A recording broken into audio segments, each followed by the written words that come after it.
Kashmir News Service presents. आप लोगों के लिए 2 जुलाई को जब हम लोग यहीं बैठे थे प्रेस कॉन्फ्रेंस में, तो आप लोगों से वादा किए थे कि जो शेयर किए थे 12 टॉप 12 टेररिस्ट का जो मोस्ट वांटेड था, जिसको हमारे एक मीडिया कलीग ने डर्टी डोजन नाम से लिखा और बड़ा फेमस हो गया कोट ये। तो उसमें से अभी तक 2 टॉप 12 में से मारे गए। एक उस्मान एलिटी का कमांडर था तोपुर के रिसेंटली इनकाउंटर में, एक आज सुबह मारा गया वलीद भाई जो जेएस का टॉप कमांडर है। कल रात में कुलगाम पुलिस को इन्फॉर्मेशन मिला था कि चिम्मर विलेज में 3 टेररिस्ट छिपे हुए हैं। कुलगाम पुलिस, आर्मी और सीआरपी ने कॉर्डन डाला और आज मॉर्निंग में जब सर्च शुरू किया तो इनकाउंटर शुरू हुआ, जिसमें हमारे आर्मी के 3 जवान जख्मी हो गए और 3 टेररिस्ट मारे गए। 2 का अभी तक पहचान नहीं हुआ है।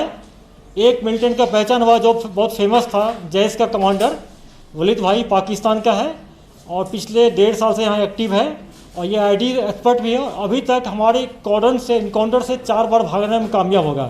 रिसेंटली जो इनकाउंटर में भाग गया था उसमें सब पीका गन जो मशीन गन था मिला था हम लोगों को।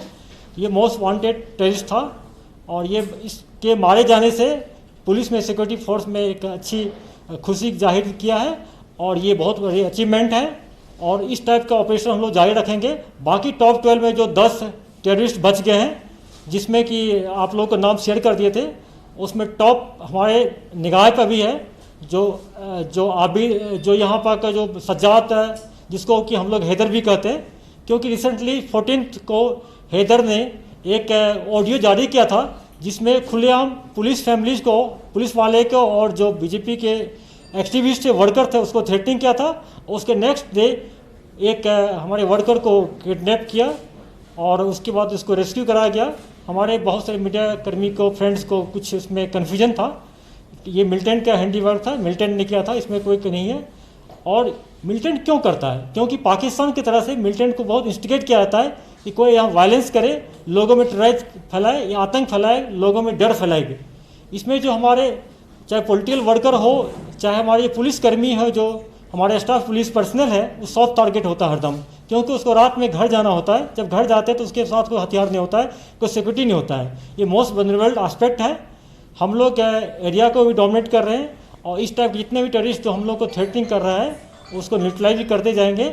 और मैं मिलिटेंट्स को यह भी कहना चाहता हूँ कि आपने जो ऑडियो में कहा था कि पुलिस मिलिटेंट्स की फैमिली को परेशान कर रहा है, ये टोटली गलत है। सिर्फ हम लोग मिलिटेंट्स के एक फैमिली मेम्बर को, एक के जो मिलिटेंट मारे गए उनके मदर को अरेस्ट किए, क्योंकि उनके खिलाफ बहुत सारे सबूत है। उस सबूत के कारण ऑनरेबल कोर्ट ने उनको बेल देने से मना किया है। ये फुल प्रूफ है, इसमें एविडेंस काफ़ी है। हम लोग किसी मिलिटेंट की फैमिली को तंग नहीं करते, ये गलत एलिगेशन है। इनफैक्ट मिलिटेंट्स हमारे निहत्थे पुलिस वाले को, सिविलियन को टारगेट करते हैं। अगर आप लोगों को कोई क्वेश्चन पूछना हो तो वेलकम। ये वाला जो मिलिटेंट था ये आईडी एक्सपर्ट था, इसको न्यूट्रलाइज करने के बाद कितना जो चैलेंज जो था आईडी को लेकर के कितना कम हो गया? जैसे कि फौजी भाई के मरने के बाद 2 टेररिस्ट था जो कि आईडी एक्सपर्ट था, खास के पाकिस्तानी। उसमें अदनान है जिसको लंबू बोलते हैं, दूसरा था वलीद भाई। वलीद भाई मारे जाने से नेशनल हाईवे खास करके काजीकुंड, कुलगाम एरिया और कुलगाम डिस्ट्रिक्ट शोपियान में कुछ सिक्योरिटी का एहसास होगा। लेकिन जब तक लंबू है, जो पाकिस्तानी अदनान भी बोलते हैं, जब तक अदनान नहीं मारा जाएगा तब तक आईडी का थ्रेट बना रहेगा। Thanks for watching Kashmir News Service.